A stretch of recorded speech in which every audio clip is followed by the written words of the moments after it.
1 Samuel pasal 3 ayat 1-21. Samuel terpanggil. Samuel yang muda itu menjadi pelayan Tuhan di bawah pengawasan Eli. Pada masa itu firman Tuhan jarang, penglihatan-penglihatan pun tidak sering. Pada suatu hari, Eli yang matanya mulai kabur dan tidak dapat melihat dengan baik sedang berbaring di tempat tidurnya. Lampu rumah Allah belum lagi padam.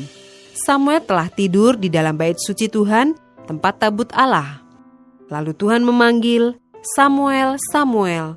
Dan ia menjawab, "Ya Bapa."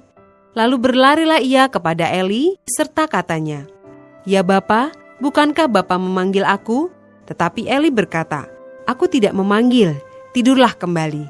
Lalu pergilah ia tidur. Dan Tuhan memanggil Samuel sekali lagi. Samuel pun bangunlah, lalu pergi mendapatkan Eli serta berkata, "Ya Bapa, bukankah Bapa memanggil aku?" Tetapi Eli berkata, "Aku tidak memanggil anakku, tidurlah kembali." Samuel belum mengenal Tuhan. Firman Tuhan belum pernah dinyatakan kepadanya. Dan Tuhan memanggil Samuel sekali lagi untuk ketiga kalinya. Ia pun bangunlah, lalu pergi mendapatkan Eli serta katanya, "Ya Bapa, bukankah Bapa memanggil aku?" Lalu mengertilah Eli bahwa Tuhanlah yang memanggil anak itu. Sebab itu berkatalah Eli kepada Samuel, "Pergilah tidur, dan apabila ia memanggil engkau, katakanlah, 'Berbicaralah Tuhan, sebab hamba-Mu ini mendengar.'" Maka pergilah Samuel dan tidurlah ia di tempat tidurnya. Lalu datanglah Tuhan, berdiri di sana dan memanggil seperti yang sudah-sudah, "Samuel, Samuel." Dan Samuel menjawab, "Berbicaralah, sebab hamba-Mu ini mendengar." Lalu berfirmanlah Tuhan kepada Samuel, "Ketahuilah, aku akan melakukan sesuatu di Israel, sehingga setiap orang yang mendengarnya akan bising kedua telinganya. Pada waktu itu aku akan menepati kepada Eli segala yang telah kufirmankan tentang keluarganya, dari mula sampai akhir.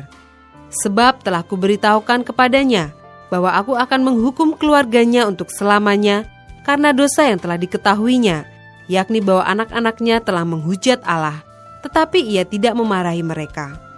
Sebab itu aku telah bersumpah kepada keluarga Eli, bahwa dosa keluarga Eli takkan dihapuskan dengan korban sembelihan atau dengan korban sajian untuk selamanya."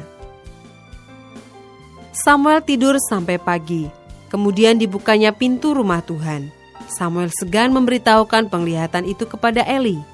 Tetapi Eli memanggil Samuel, katanya, "Samuel anakku," jawab Samuel. "Ya Bapa," kata Eli. "Apakah yang disampaikannya kepadamu? Janganlah kau sembunyikan kepadaku. Kiranya beginilah Allah menghukum engkau, bahkan lebih lagi daripada itu, jika engkau menyembunyikan sepatah kata pun kepadaku dari apa yang disampaikannya kepadamu itu." Lalu Samuel memberitahukan semuanya itu kepadanya dengan tidak menyembunyikan sesuatu pun. Kemudian Eli berkata, "Dia Tuhan, biarlah diperbuatnya apa yang dipandangnya baik." Dan Samuel makin besar, dan Tuhan menyertai dia.